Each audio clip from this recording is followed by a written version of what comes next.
Një hajdut i gjendur përballë dënimit me vdekje, i jepet mundësia që të shprehte një dëshirë të fundit, dhe ai kërkoi në sallën e gjyqit që t'i sillni nënën e tij. Ja sollën nënën, thot lutem nën, afro, sepse kam për të diçka tepër të rëndësishme. Dhe nëna u afrua dhe ai that, lutem afro edhe më afër. Afro edhe më afër, dhe kur nëna ishte gati përballë fytyrës së djalit vet, ai that, lutem nxirre pak gjuhën jashtë. E çuditur nëna thot, pse?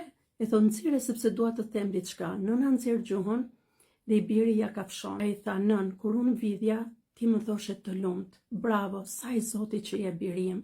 Asnjëherë nuk më ke qortuar, por gjithmonë më ke përkrahur dhe më ke mbështetur duke më nxitur në to gjëra që më sollën deri sot. Exagjeruar, i mat ma tregonte kur ishim të vegjël për të na treguar se sa e rëndësishme është forca e edukimit të mësimeve të duhura, sidomos nga ana e prindërve. Një prind mund ta keq drejtoj fëmijën e vet, edhe kur nuk e mëson keq, duke mos i mësuar të mirën dhe duke e mbështetur kur ai e ka gabim.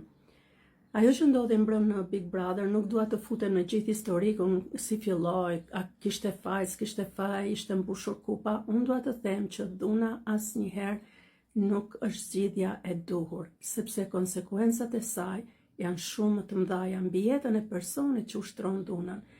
Mund të humbasi gjithçka në atë një sekond që nuk e përmban zemrimin e vet, qoftë ndonjë padrejtësie që bëhet. Ka mënyra të tjera më të mençura, më të vetë përmbajtura për t'u larguar dhe për të reaguar. Jozi rasti në fjalë mund kishte dal nga Big Brother dhe do ishte mbajtur mend me atë hyrjen e tij të dytë si një njerëz që u fut për të rregulluar imazhin e vet dhe nuk do të njihej për një skandal të përmasave të tilla. Gjithashtu karriera e tij me sigur që është ndikuar, sepse me siguri nga çfarë lexoj në rrjetet sociale ka humbur tregun e Kosovës, dhe ndoshta ka humbur edhe treg tjetër. Aja vlen e gjitha vetëm për të shfryrë inatin mbi provokimet e dikujt, pavarësisht nëse ishin të gabuara provokimet, nuk po i legjitimoj provokimet ose çfarë ka ndodhur. Por aja vlen të humbësh mundësitë dhe të ardhmen tënde për shkak të sjelljes së dikujt tjetër karshi teje.